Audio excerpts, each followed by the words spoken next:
Brasil! Já falamos sobre beleza com a doutora Denise Santana, especialista em harmonização facial. Já até descobri que eu, uma passada lá, eu vou chegar um dia aqui tão sutil. Imaginou? Delícia, né, gente? Coisa boa. Coisa boa começar o ano assim, é com autoestima. Porque agora, meu bem, eu vou falar de um assunto que interessa a todos. Quem casa, quer casa. Antes, meu bem, depois, meus bens. Piadinha, mas é sempre essa piadinha que a gente escuta quando, infelizmente, muitos lares, casamentos destruídos, e aí fica aquela briga. Por isso que hoje, um advogado resolve tudo. Eu odeio advogados. Mas essa advogada aqui eu amo, gente. Ela é maravilhosa. Ela é maravilhosa. Olha aqui. Corta, corta. Niver Bosley, esquerma, vai falar hoje sobre... Explicar, na verdade, né, doutora? Explicar um pouco sobre os regimes de casamento, que as pessoas ainda têm dúvida, né? Muitas dúvidas. Eu acho que essa é a maior das... É o maior dos mistérios, porque as pessoas acabam iniciando um relacionamento, namoram aquele amor romântico, chegam às vias de fato, ou de casar, ou de morar junto, e ficam na dúvida em relação à questão do patrimônio. Ou às vezes nem na dúvida. Mas esse relacionamento está suscetível a terminar. Sim. E aí, quando ele termina, é que as pessoas ficam preocupadas em saber qual era o regime adotado na época, se adotaram, qual a repercussão dele para o patrimônio. Então, esse é o maior conflito. E aí vem aquela frase clássica, né? Eu só conheço a pessoa quando eu me divorcio dela.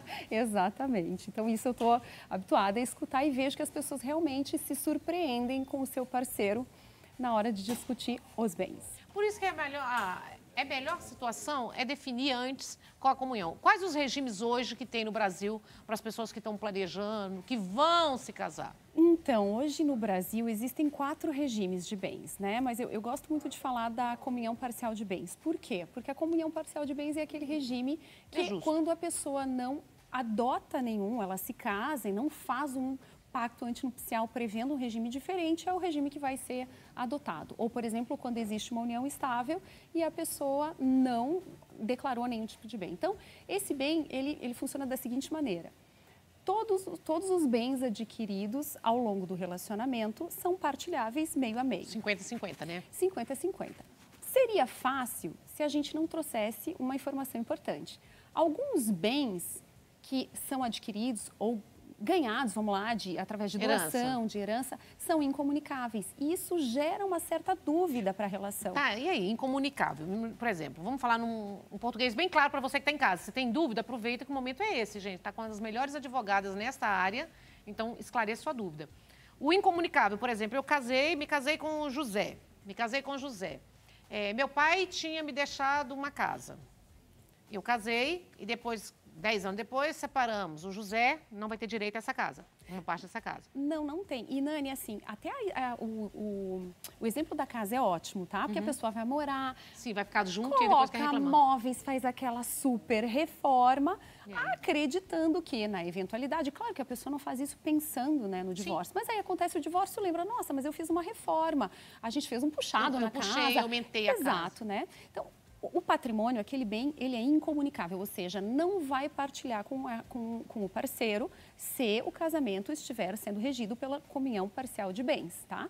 No entanto, há a possibilidade de reivindicar o que eu inseri naquele patrimônio, o que eu investi, o lucro imobiliário da diferença da venda, por exemplo. Sério? Mas eu vou te dizer uma coisa, eu acredito que esse até seja um exemplo mais fácil para as pessoas imaginarem, não é nem imaginar na sua cabeça, né? Idealizar aquilo. Tem uma casa, aumentei, porque é um bem ali imóvel, né? Agora, vamos lá.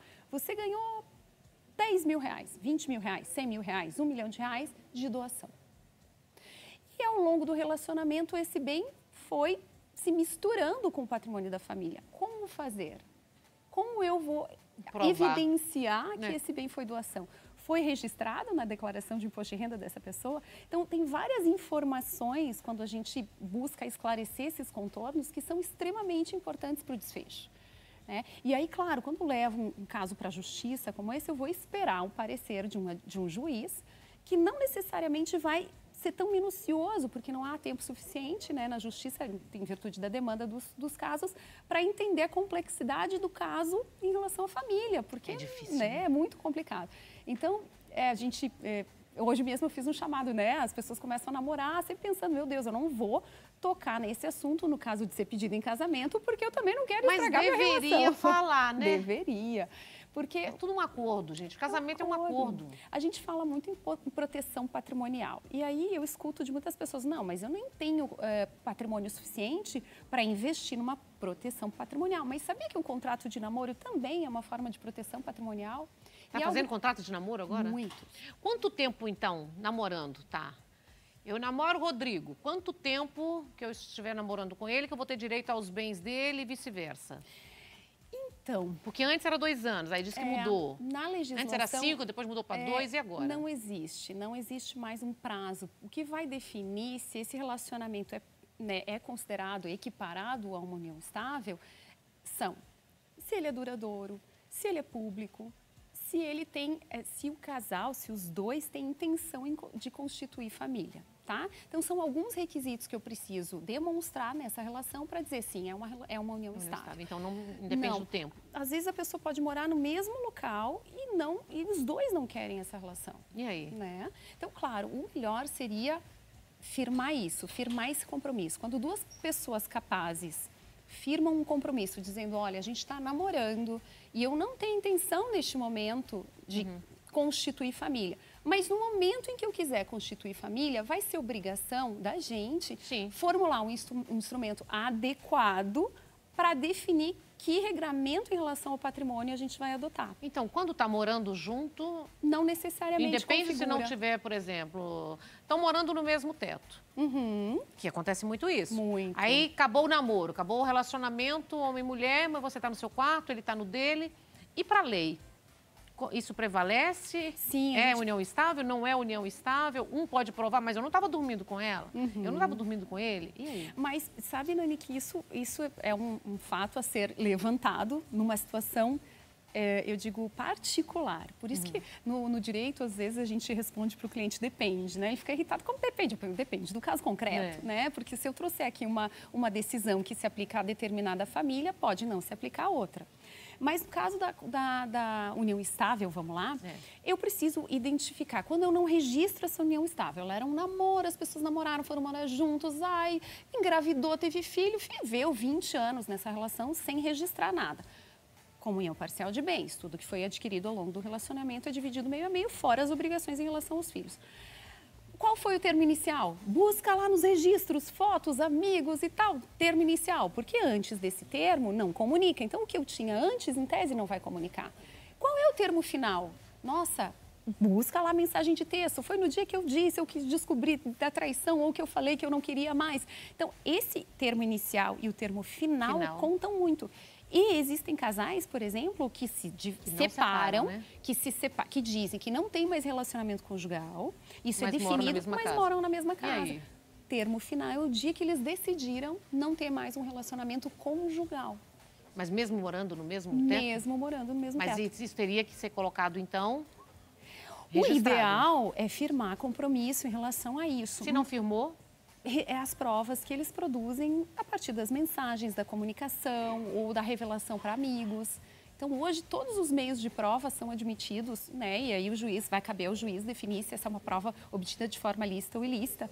Mas esses meios de prova são suficientes para dar essa substância nesse processo que vai definir se houve ou não. Agora, de novo, né? Eu reforço aí a bandeira de que a advocacia ela tem um papel fundamental na vida das pessoas e que ela não veio aqui só para defender as pessoas num processo judicial. Ela veio para prevenir que conflitos venham a acontecer e aí, prevenindo esses conflitos, evidentemente, né, a vida das pessoas se torna mais clara, as pessoas se entregam de uma maneira diferente para o relacionamento, sabendo qual é a repercussão dele na vida delas, na vida particular e econômica, né? E também sabem que na possibilidade que esse relacionamento termine, qual é a extensão da responsabilidade para os dois. Aí é que começa o perigo.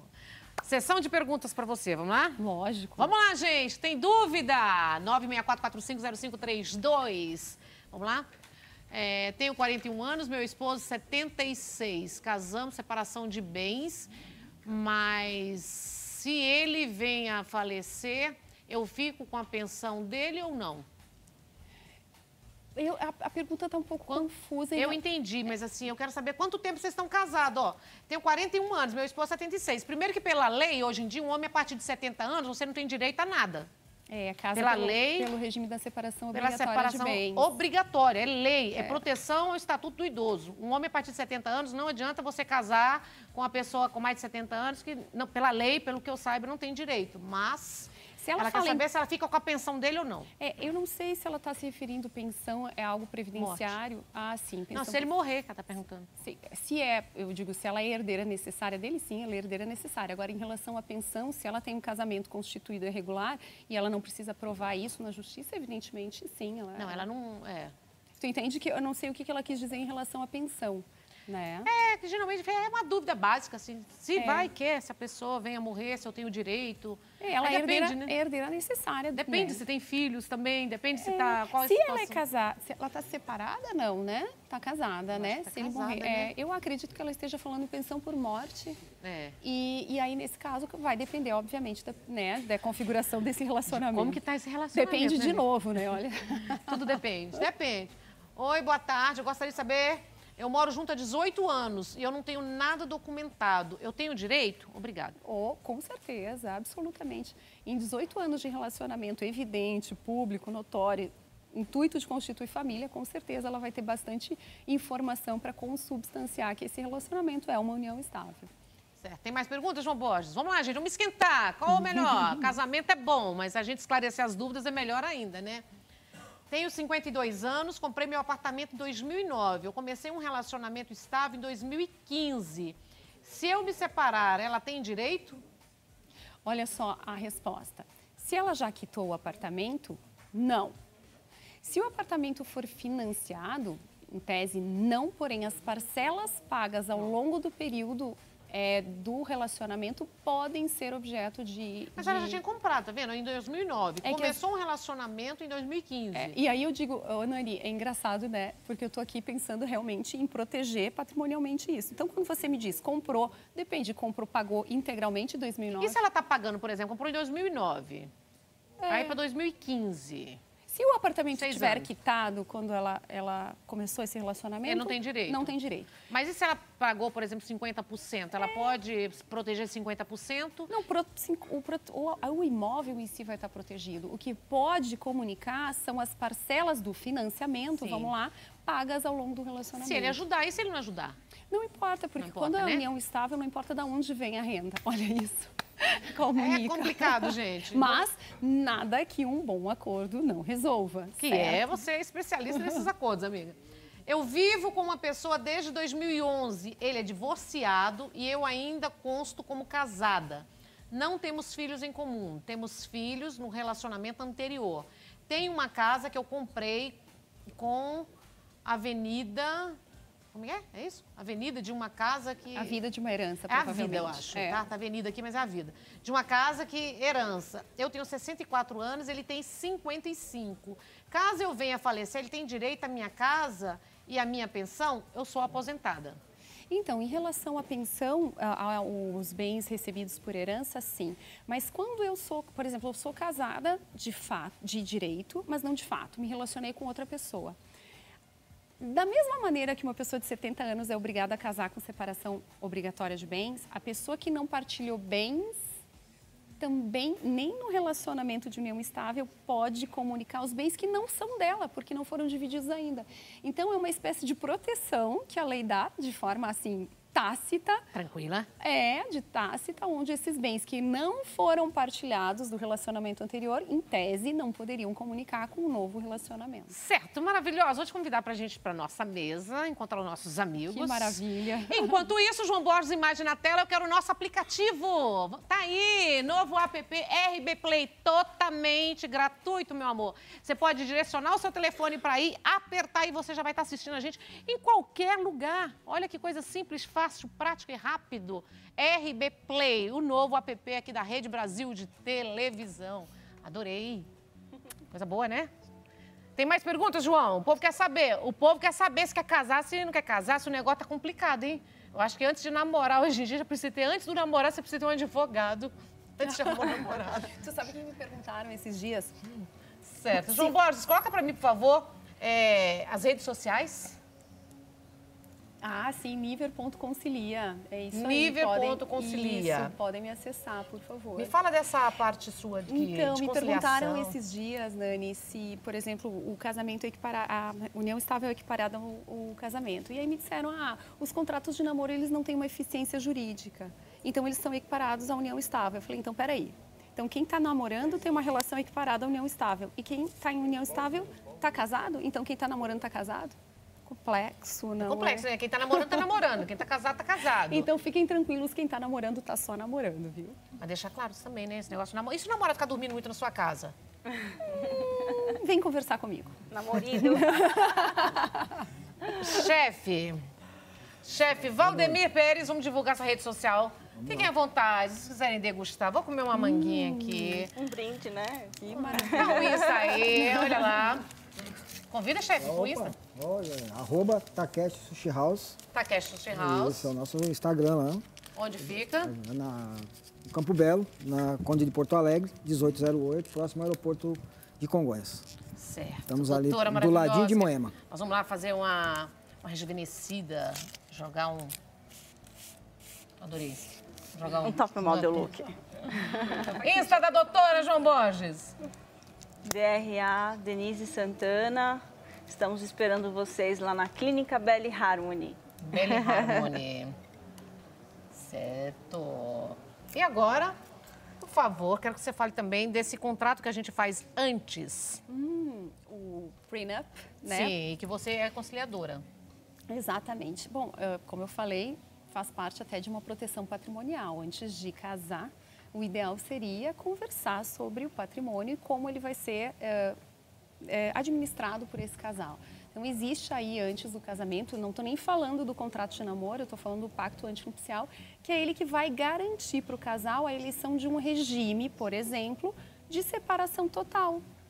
Quando eu quero proteger o patrimônio e quero que esse relacionamento, esse casamento, neste casamento não haja confusão patrimonial. Ou, por exemplo... E vai rolar, gente, vai rolar. Eu vou falar, antes é meu bem, depois é meus bens. Não adianta vir falar, Nani, você tá fria. Não, acontece nas melhores famílias. Todo que entra dinheiro atrapalha qualquer tipo de relacionamento. Eu, por exemplo, estou feliz da vida, quero dar essa notícia para vocês, agradecer. Mais de 3.000 pessoas no nosso Insta aqui do programa, gente. Olha aí, Tarde Top. Ai, parabéns. Que felicidade, obrigada. É porque o antes foi hackeado, então esse é novinho, deve ter uns 3 meses. Estou muito feliz, gente. Obrigada mesmo para cada um de vocês. Mandem notícias aí, mandem sugestões de pautas, pedido para participar do programa. É só falar com a Gil, é fácil. Entra aí no direct, manda o nome Gil, o nome dela é Gil. 964-450532, o Insta Tarde Top. O meu Nani Venâncio Oficial, se quiserem seguir, fiquem bem à vontade. Não é, doutora? A gente é assim, né? Sim. Então, a doutora também, a doutora falou aqui, Nani, foi lá, falou que tá assistindo o seu programa, é 10% de desconto para fazer um model, não sei como que é. Vai fazer uma cirurgia, a gente já pede. O não a gente já tem nessa vida. O não a gente já tem, o que é tentar? Não é verdade? É verdade, né? Vai fazer um desconto, doutor. Divide isso pra mim, quero ficar rejuvenescer, autoestima. Eu quero vir sempre nesse programa, porque olha que beleza esse banquete aqui que vocês montaram. Vocês maravilhosos, pra vocês. Eu tô louca para experimentar já. Experimenta. Eu tô falando com você aqui. Tá muito gostoso, viu? Parabéns. Doutora, é fácil hoje pra fazer um reconhecimento de união estável? Claro, Quanto eu digo tempo? na justiça. Na justiça. Depois que você tem tudo. Claro. Se você instruir esse processo de reconhecimento de união estável com todas as informações que o juízo precisa ter para garantir que houve, ele é fácil. Isso eu estou dizendo, no caso... Mesmo o outro não querendo. Aí a gente está falando de dissolução de união estável, olha isso. Nessa dissolução, que seria um divórcio... É a união e a dissolução de união estável, eu faço a dissolução e aí eu peço para ele reconhecer que houve. E aí eu preciso consubstanciar com fatos relevantes que demonstrem que esse casal realmente estava em união estável. E aí, por isso, Nani, vai depender da interpretação do judiciário das provas que foram coletadas. Porque o juiz, ele é técnico, ele não vai escutar a parte emocional que envolve essa relação, né? Então, sendo técnico, eu preciso instruir com informações que deem para o juízo garantia de que esse relacionamento, ele era uma união estável e que existem bens a partilhar e que são partilháveis, né? Tanto para um lado como para o outro, viu, gente? Eu sempre direciono como mulher, porque nós somos mulheres, mas numa separação do mesmo sexo, tá? Homoafetiva, de mulher, do homem, todo mundo tem os mesmos direitos. Deixar claro isso para vocês. Obrigada, gratidão. O programa chegou ao fim. Gratidão, obrigada. Gratidão, Nani. Obrigada, gente. Você que está em casa, obrigado pelo carinho, obrigado pela companhia. Um beijo no coração. 3 vezes para vocês o que vocês desejam pra gente. Muita paz e muita luz para todo mundo. Tchau!